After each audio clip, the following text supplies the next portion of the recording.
Mikes Archery Incorporated was started on the back porch of Mike and Linda's home as a hobby business way back in 1971. At that time, archery was in its infancy, or BC.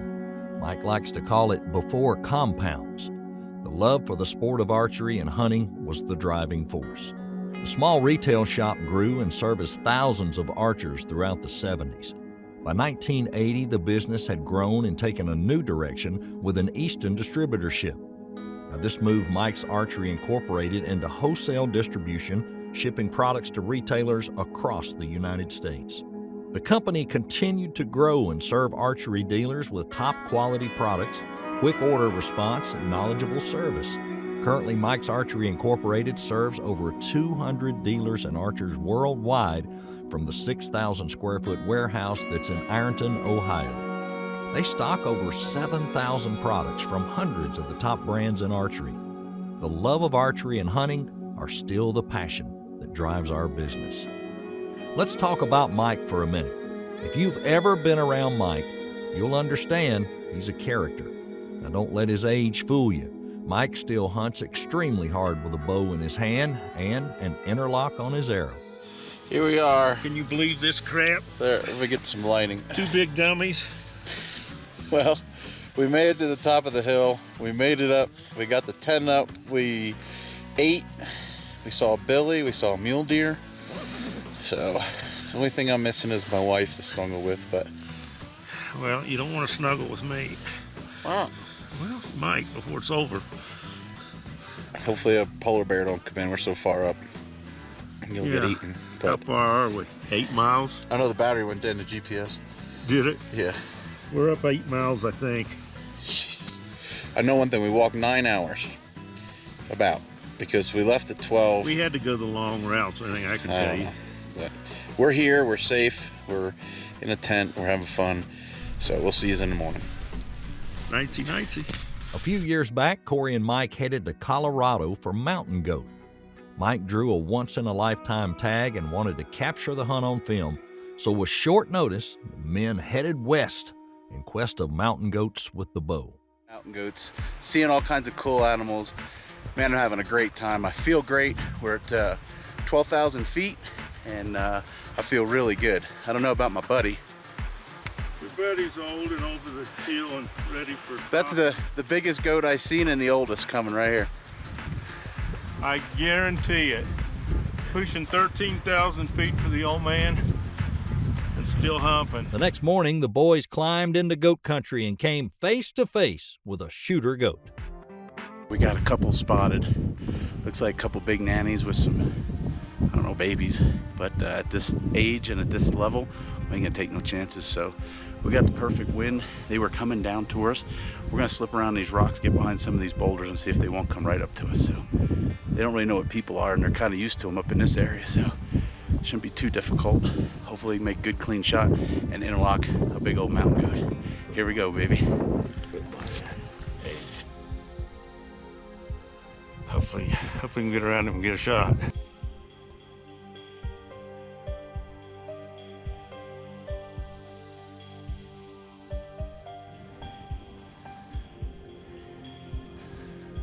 Well, the first goat that comes up is a nice billy, but unfortunately, he's broken.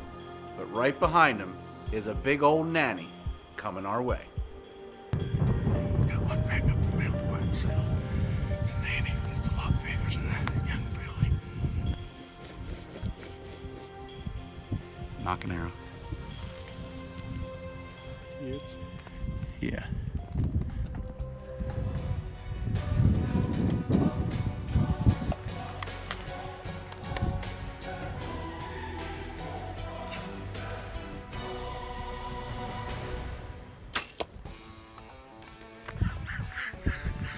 I think we did it. Did you get good footage? 68 years old, almost 13,000 feet, and he just killed a mountain goat. Passed on a billy. I had broke horns. Had a beautiful nanny come up. We seen quite a few goats way up high, and we both said there's no way we can get to them. And when God puts one in your lap, Well, make it happen. at my age, and I've killed a couple of really nice. This was a huge accomplishment, not only for Mike, but myself as well. May not be the biggest goat in the world, but it was quite a challenge for me. Yo! The success of the hunt was unmatched to anything they've ever done. A mountain goat with a bow at that age, and those conditions, well, it's absolutely amazing. This is Corey babysitting the old man, and I warned him a month or so ago, but he accepted the challenge, and he did it. He got me here. He had to push at times. So we're eating good. We got a goat. Was this going to be Beautiful Corey's last time to visit the region? Or would he be back with a tag himself or a camera once again? Products seen on today's show can be purchased at mikesarchery.com.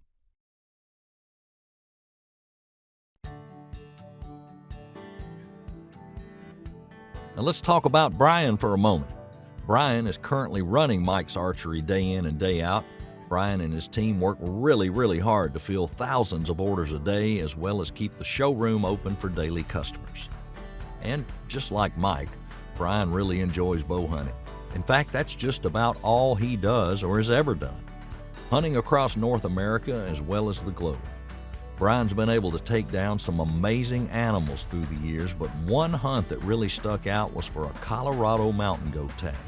Wait, didn't we just see his father do that hunt? Wouldn't you know it, Brian drew the same tag just a few years later. And of course, he called Corey up to film this once-in-a-lifetime adventure. So we knew that the goat hunting was going to be tough. We never dreamed it would be as tough as it was. Brian and I up here on the side of this mountain, literally trying to find a needle in a haystack. What I mean by that is, it is one of the most beautiful places I've ever been in my life, and we know that there's goats here. But if they don't move, tough to see white on white. So it's about 2:30. I got the jet boiling up. I'm gonna have some spaghetti and keep glassing, and hopefully these animals start moving around and we can pinpoint an area where there's some goats and move in on them tomorrow. So we'll give this spot, I guess, a day or so and see what we can have. He had a buddy in here a couple years ago, last year, and he said it took him about 4 days to find them. So we're not gonna give up. 4:40. Elk are up stirring around on that point. Probably half a dozen of them, maybe 7 or 8 of them, I guess. Coyotes are howling. We cannot find one white mountain goat. Well, we have officially spotted our first goat. It has taken all day, but there are goats on this mountain. Now, the other bad news is they're on the other mountain and not on the mountain that we're on. But they're over in the direction that I kind of wanted to be.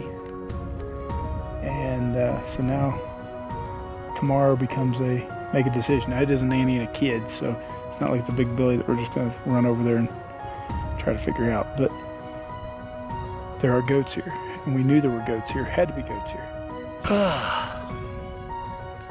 Day 1 done. Found a couple. Yeah, right. No phones, no Facebook, no kids screaming at me. Guess we gotta figure out a game plan for tomorrow, but as of now, we're gonna fire up. We don't have a grill. The jet boil. Why didn't you pack a grill? No, I had enough trouble getting here. I felt good today. Saw some elk, saw some goats, saw a mule deer buck, and a lot of mountain.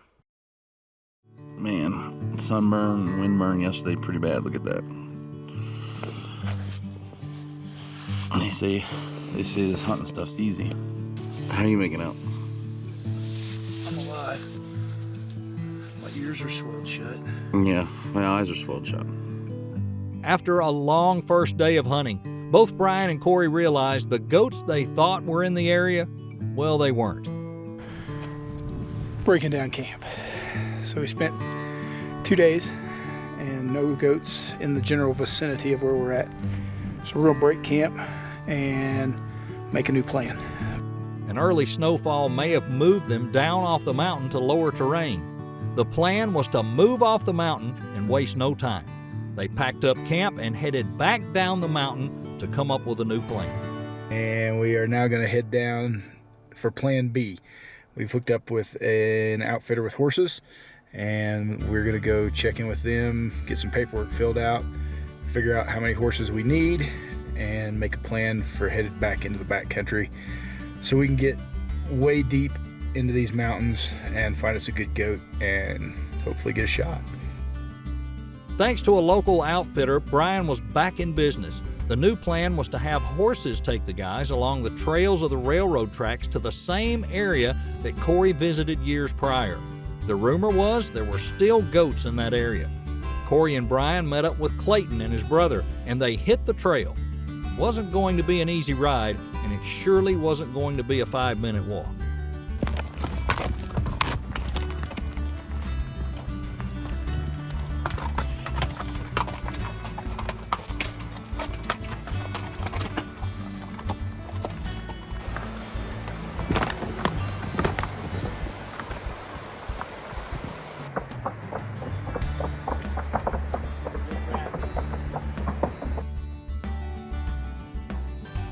After a long day, they reached that same area that Corey and Mike had hunted years ago.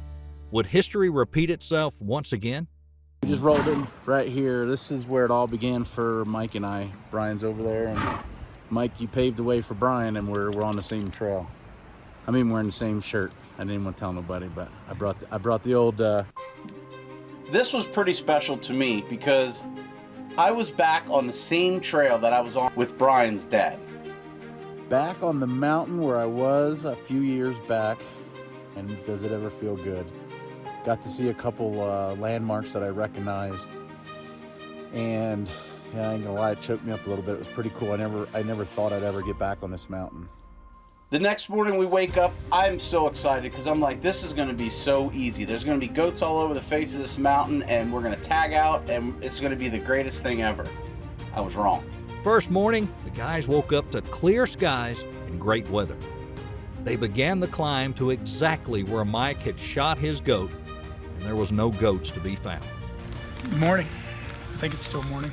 We hiked up into top of Chicago Basin, and we were hoping to pop up in here and find some goats like Dad did, and there are none. Where did they all go? The feeling that Brian had wasn't good.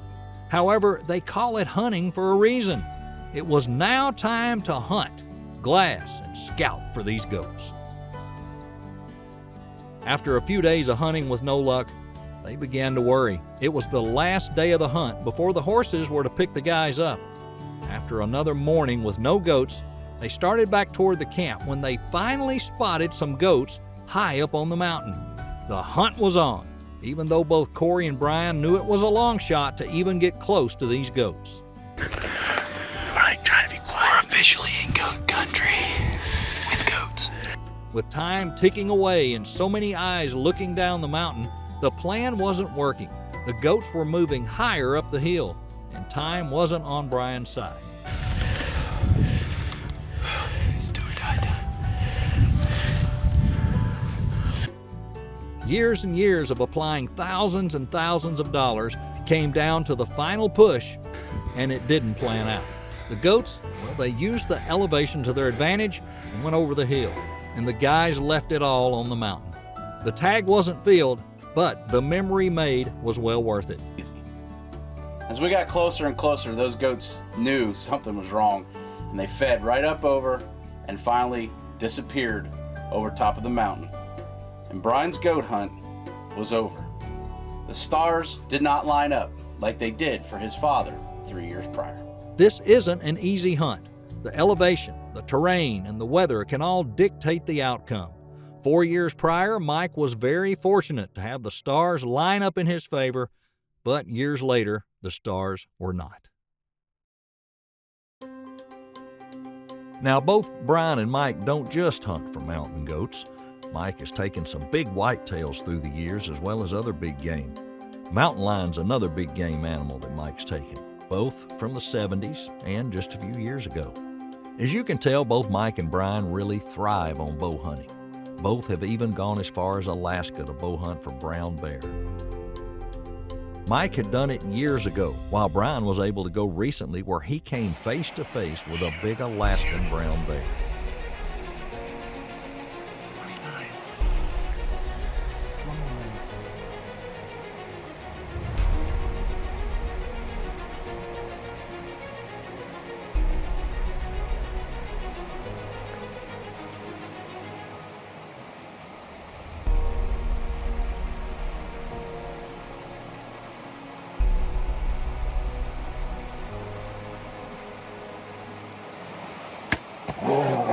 Shoot him again. Oh man.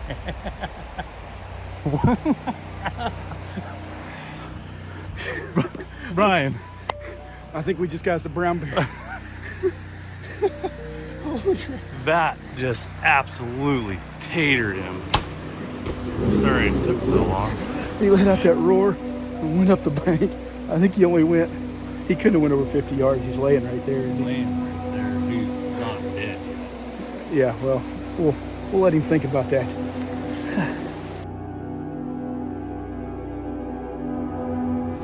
Day 9, Alaskan Raven Guides. And we are up here in southeast Alaska out of Sitka. And we have finally come upon a very nice 8-foot bear and put an arrow in him. So it's taken us the entire trip. Bad weather, people coming in on us on the streams we're hunting, snow, 30, 25 degree weather, 100-mile-an-hour wind storms. It's been an adventure to say the least, but these guys have done an excellent job keeping us safe and putting us on bears. Mom and Pop archery shops have really gone away. The days of big box stores, online shopping, they've put these shops out of business. But it's truly amazing that Mikes Archery has been in business for over 50 years. It's really remarkable. If you're in need of anything outdoors, bows, arrows, and everything in between, maybe think about placing an order with Mikes Archery. Or if you're in the Ironton, Ohio area, stop by and check out this first-class facility. You won't be sorry. Many of the products you see on our show week in and week out can be purchased at Mikes Archery. In fact, they even carry trapping gear alongside their hunting gear, and that's pretty cool. Great customer service is hard to beat, and Travis and the team will be sure to make sure your order is correct and your bow or crossbow is fine-tuned to perfection. Mikes Archery has been a part of the Interlocks Out There family for many, many years, and we can't thank them enough. The only thing I know for sure, I'm betting Corey's praying they don't draw any more mountain goat tags.